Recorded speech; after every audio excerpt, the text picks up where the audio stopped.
Hello and welcome to this broadcast by Brexit Watch. I'm your host, Jonathan Saxty. Today we are delighted to welcome the senior Northern Irish politician and the Chief Whip of the Democratic Unionist Party in the House of Commons, Sammy Wilson. Sammy Wilson, welcome to Brexit Watch. Thank you very much, and thanks for the invitation. I look forward to talking to you, Jonathan. Now, Sammy, obviously today we'd like to speak at length about Brexit, about all issues to do with Northern Ireland, the protocol, the withdrawal agreement. But before we get into that, we're all obviously living in these very strange times with the coronavirus crisis. So can I begin by asking, how do you feel the government has so far handled this crisis, both for the UK, but with UK in general, but with a particular focus on where you are in Northern Ireland? Well, I suppose it's, as far as Northern Ireland is concerned, like all of the devolved regions, there's a fair amount of autonomy in how we have handled and allowed to handle the issue, though it's always in my view as a unionist that we ought to always have a weather eye on what is happening in other parts of the United Kingdom, because of course we want to have as much of a common approach as possible. Having said that, I suppose I would be on that end of the spectrum that believes that there has been some overreaction to the virus, that we have handed over freedoms to the government that in normal circumstances we wouldn't, that some of those freedoms have been handed over simply because a culture of fear has developed. And if you look at kind of the whole face mask issue, and the controversy around that, the renewed lockdowns in different parts of the United Kingdom, the way in which we've accepted you can't visit your granny and you can't mix with your family, etc.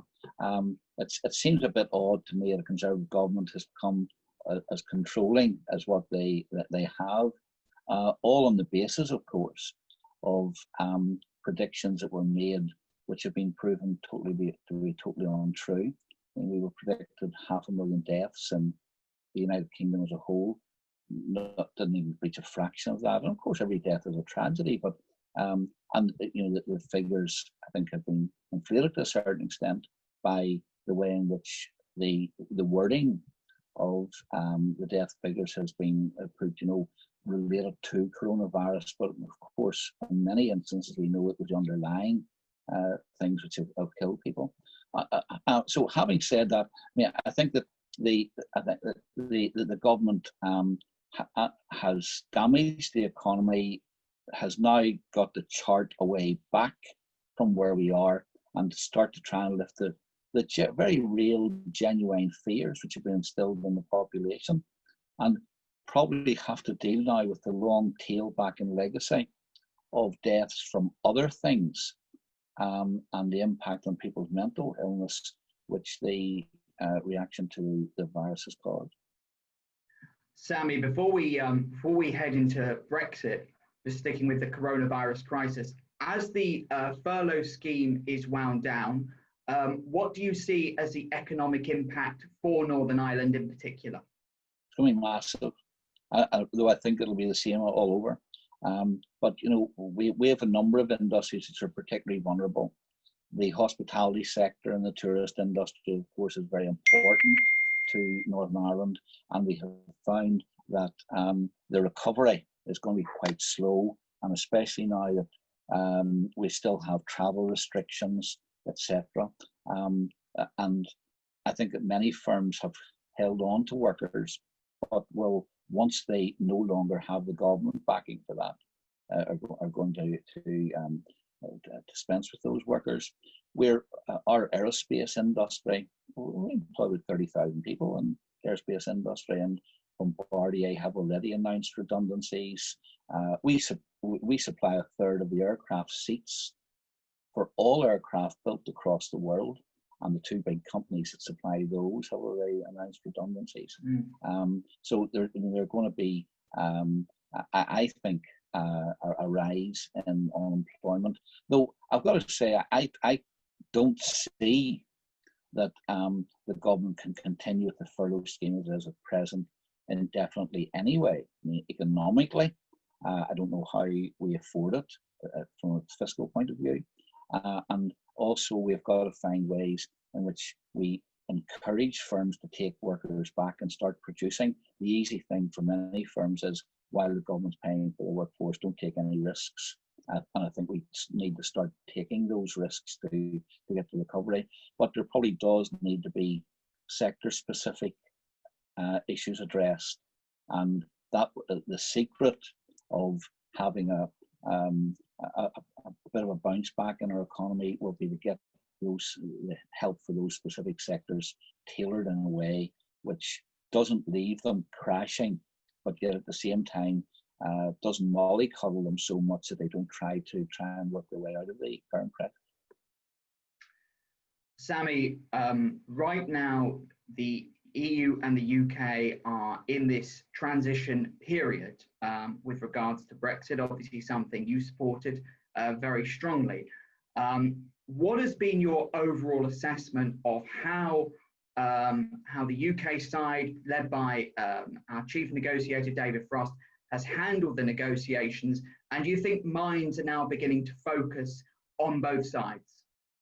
Well, as much as anyone can be aware of what the details of the negotiations is concerned, I mean, we hear the headline stuff, we hear see the kind of the kind of optics that there have been in the negotiations, but we don't really know a great deal about the substance. But I think that at least there's been a different tone and a different approach by the government. It appears that the government is now taking the view and conveying this to the EU. You're not negotiating with the May government, which was being undermined in Parliament, which was weak, which probably was sending mixed messages, because some of those who were involved in negotiations weren't really wanting us to leave the EU anyhow. They were negotiating from a Remainer point of view and a minimalist point of view when it came to the kind of Brexit that was being delivered. We now appear to have negotiators who are saying, look, the negotiating dynamics have changed. We now have a government with a majority.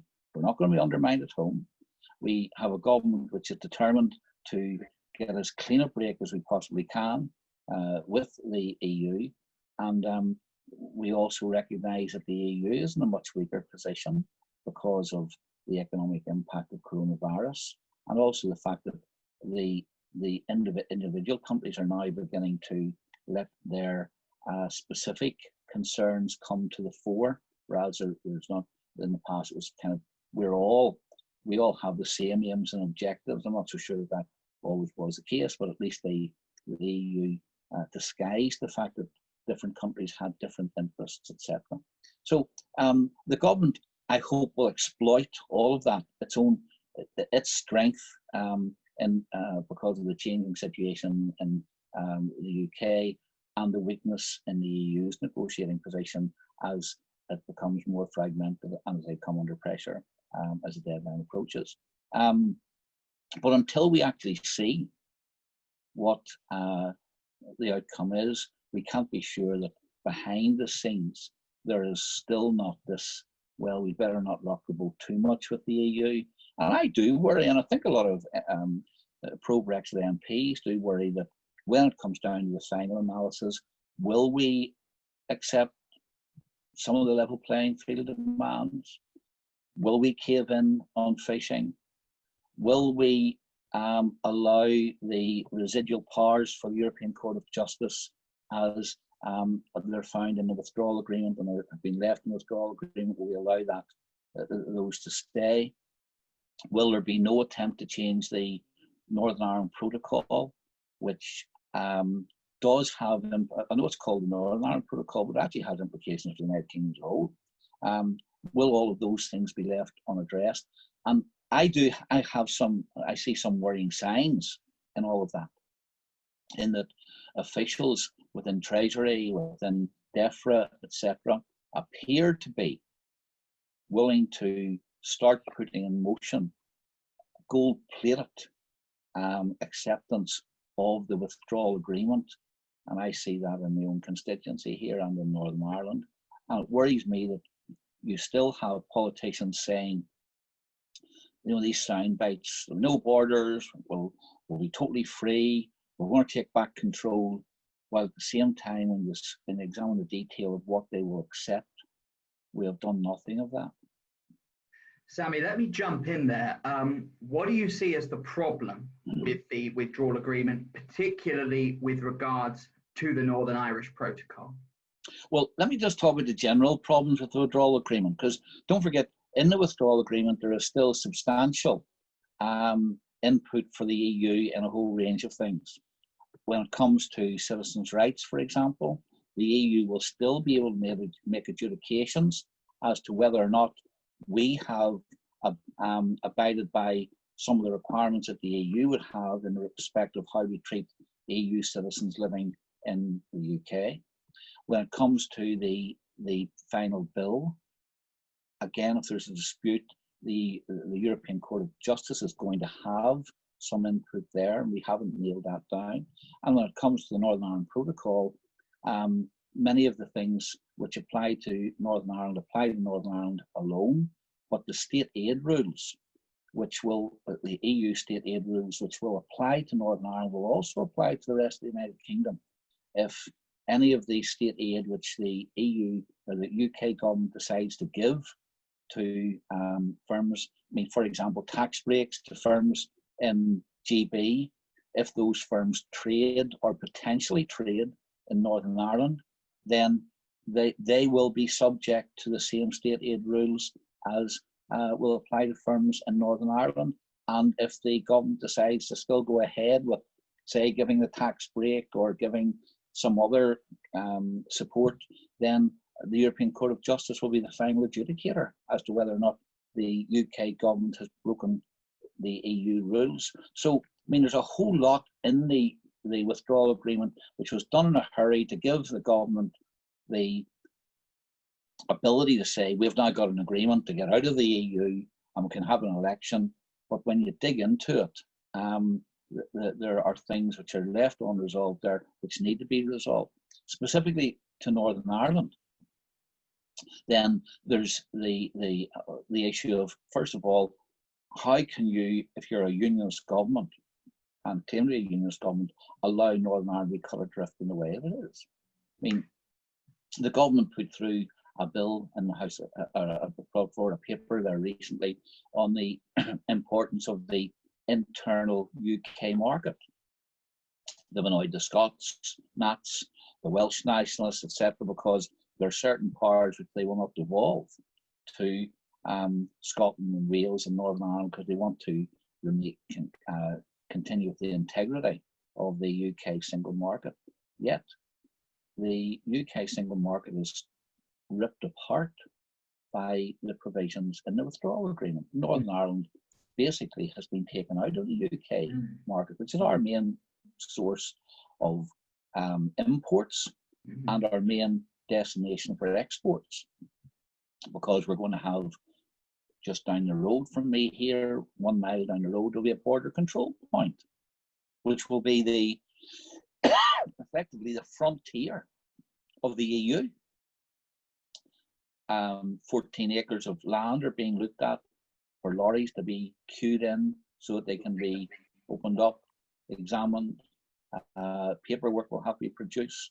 And when it comes to firms in my constituency selling goods to GB, they're going to be subject to export declarations. That's one firm reckons that, just again, in my own constituency, reckons that will add £1 million a year to the cost of selling goods to GB.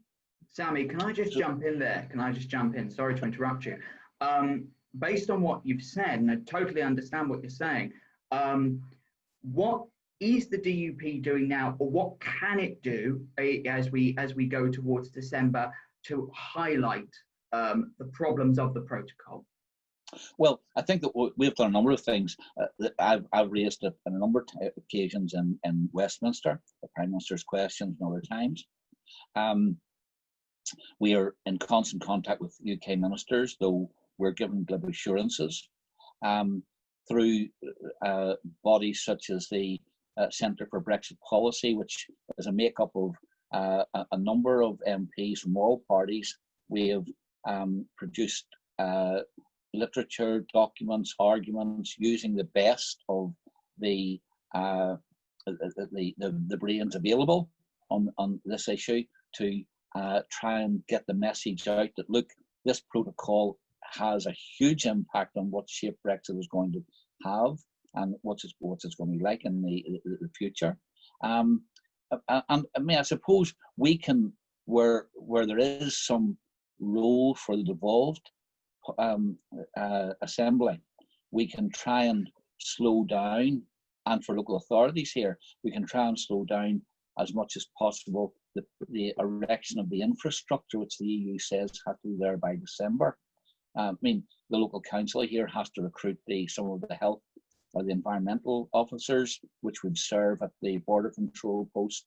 The local authority has to give planning permission for the border control, the extensive border control posts, which would be required in my constituency. And I'm encouraging our people to hold and slow that process down as much as possible, because the government has said that they will try to minimise the checks, while at the same time the EU are demanding you've got to put in place a structure which will give the maximum checks, and you've got to have that in place by the 31st of December. And it appears that officials are working towards that end, and I don't know what curtailment has been placed on them by ministers in Westminster to slow that process down. So we have to slow it down locally. Sammy, based on the support the DUP has previously given to the Conservatives, and based on the assurances you've had on this matter, do you feel betrayed by the Conservative government? I think you're bound to feel that you've been betrayed by people who said that the whole of the United Kingdom would leave the EU together. And don't forget that probably the government is only in the position to deliver a proper Brexit if it wishes to do so, and that still remains a question in my mind. But they're only in the position to do so because of our votes on a number of occasions in the House of Commons. I can think of 4 or 5 crucial votes where the May deal could have gone through. We could have had a situation where the whole of the United Kingdom was still in the single market and the customs union, and we as a party were responsible for stopping that.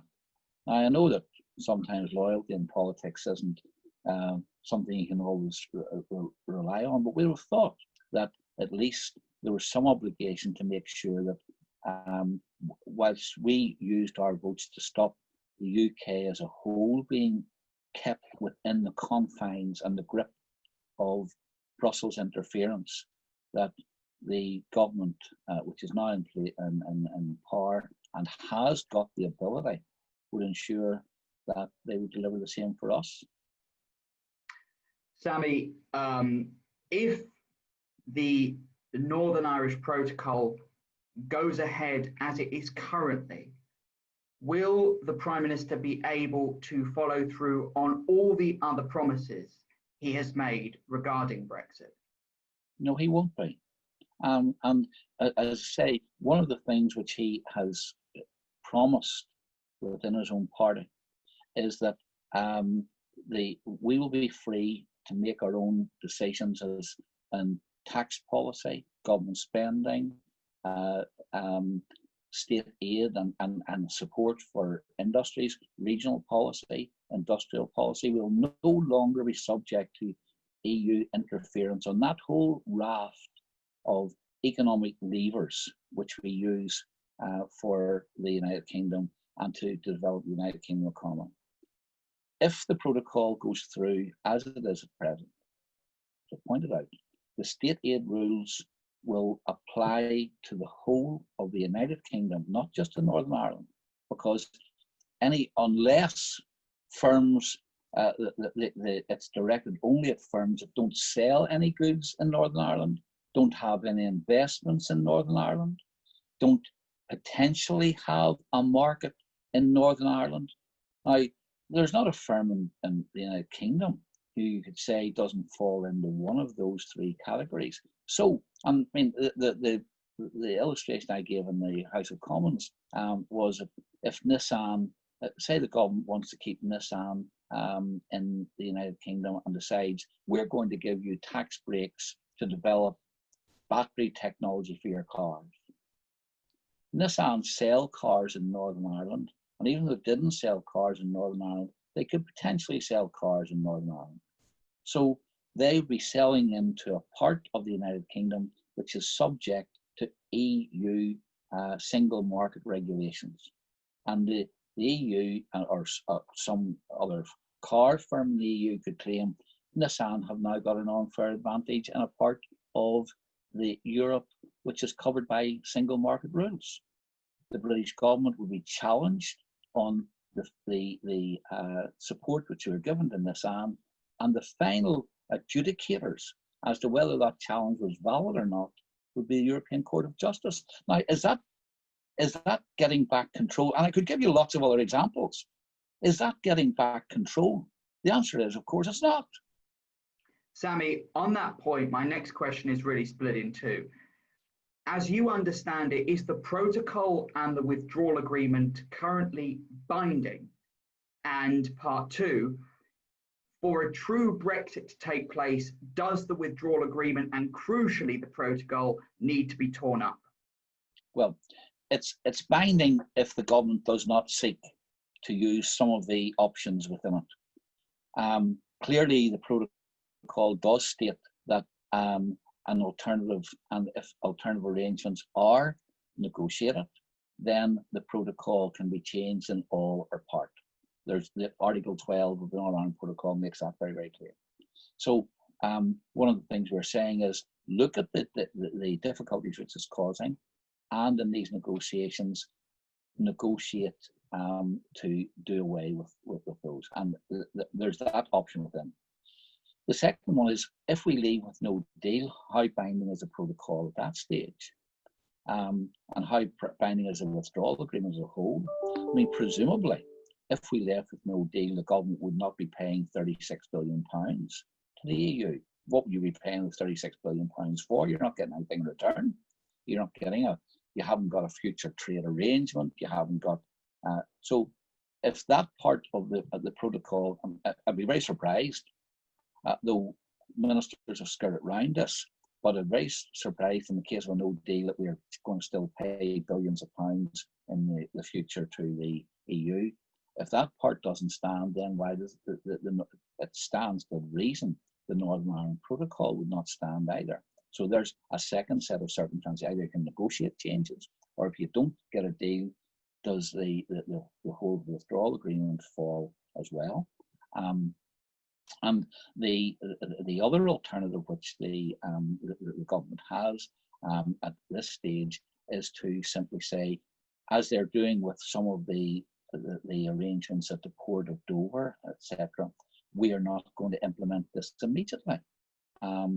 Because that gives us time to look for different ways of doing this.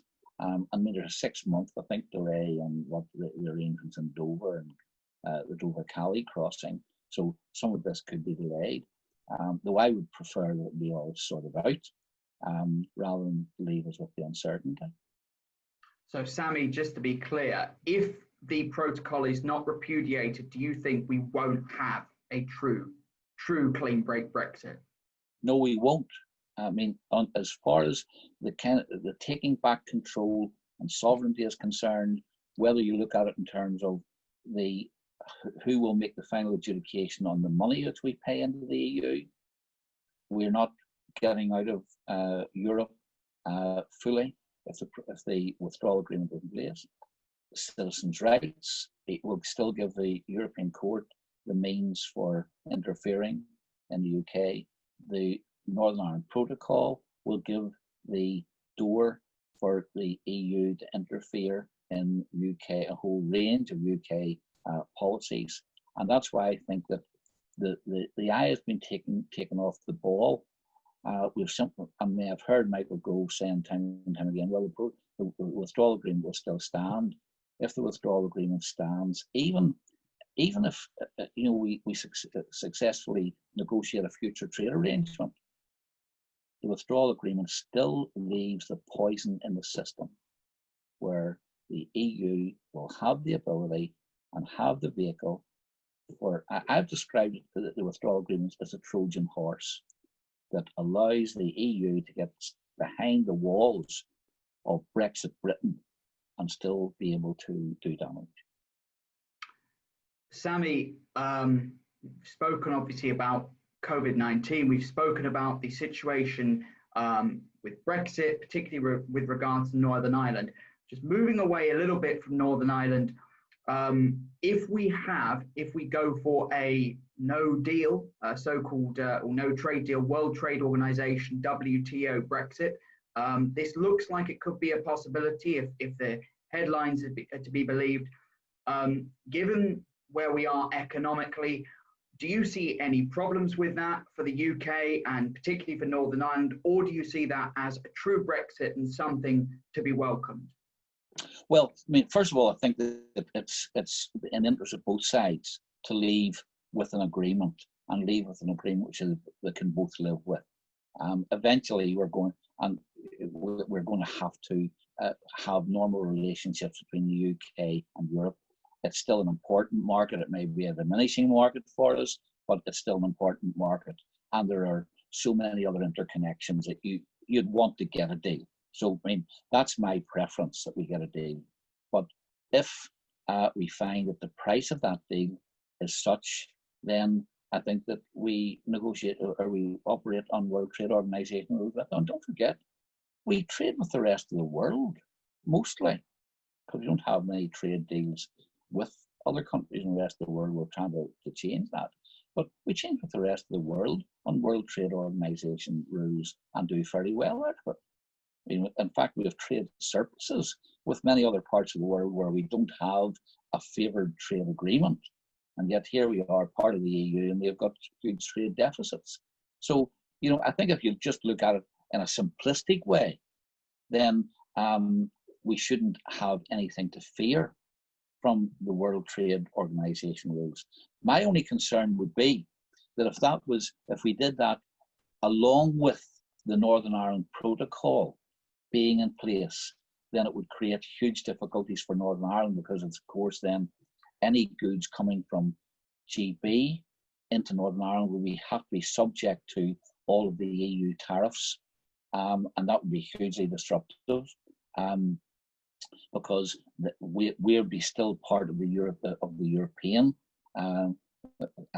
common trading arrangements, and so I think that if we're going to finish up in that situation, then it has got to be in the context of none of the withdrawal agreement being applied, and that includes the part of it that refers to Northern Ireland. And as I say, since the withdrawal agreement is silent on what would happen in the event of no deal being made between the UK and the EU, my argument would be that if you don't have a future trade arrangement with the EU, then you don't have withdrawal agreement arrangements with them either. Sammy, my final question is kind of split into two. There have been many commentators who have suggested that Brexit could lead to some renewal of troubles on the island of Ireland. So part one of the question is there any truth to that? Do you think there could be any issues for potential civil strife, or indeed the relationship between the UK and the Republic of Ireland? And part two, based on where the EU is at right now, how do you see the Republic of Ireland's relationship with the EU evolving from here? Okay, well, I think that first of all, as far as the issue of renewed violence in Northern Ireland as a result of the leaving the EU, and as a result of borders between Northern Ireland and the Irish Republic, the odd thing is that the people who've made all those predictions have said absolutely nothing about the implications for security in Northern Ireland if you have a border between Northern Ireland and the rest of the United Kingdom, when the majority of people wish to stay within the United Kingdom. So it seems that it's only if there's a division between Northern Ireland and the Republic you'll finish up with violence, but you can put an even a tighter border between Northern Ireland and GB, and there's no political implications of that. You know, you can't have it both ways. If a border between Northern Ireland and the Republic is going to cause trouble, then a border between Northern Ireland and GB has got the same potential to cause trouble. My argument has been that all along that was simply a fear tactic which is being used, and it's quite clear it was a fear tactic which it is only seen as a one-way issue, and that's why I think you can dispense with it. It's not an argument, and should never have been a consideration in all of the discussions. And anyway, there are other ways of ensuring that goods can move between Northern Ireland and the Irish Republic by the kind of mutual enforcement of rules on both sides of the border, which would have meant that you didn't have to have any border infrastructure. The second part of your question was about. Sorry. The evolving relationship between the Republic of Ireland and the EU from here on in. Well, I suspect that from here on in you will find a cooling of relationships between the Irish Republic and the EU. I'll give you a number of reasons for this. Northern Ireland's love affair with the EU was based mostly on EU throwing lots of money at the Irish Republic. I mean, that was the main advantage which Ireland got from EU membership. We now find that Ireland's going to become the 5th biggest contributor to the EU budget. So I suspect that their love affair with the EU might not last for too much longer. And don't forget, Ireland is one of a number of countries who actually defied greater integration within the EU. They had to do referendums twice in Ireland because the Irish people did not want to have the tighter relationship with the EU. And it's only after a second referendum they agreed to it, and usually it was after some economic threat that if you didn't comply with what the EU were wanting in this referendum, then you would find that the purse strings might be tightened a wee bit. I think the second reason is that as you get more EU integration, you're going to find that Ireland's economic freedoms are going to be restrained somewhat. If you look at some of the proposals are being to tighten the single market, the tax advantages which Ireland has given to firms, international firms, to come and invest in Ireland might well disappear. And the whole Irish economic model is based on those tax advantages. Excuse me, take that away, and Ireland could find itself in quite big difficulties. The third thing is that the integrationists in Europe want to have more of a common foreign policy and military policy. Ireland jealously has guarded its neutrality and could find that that's up for grabs.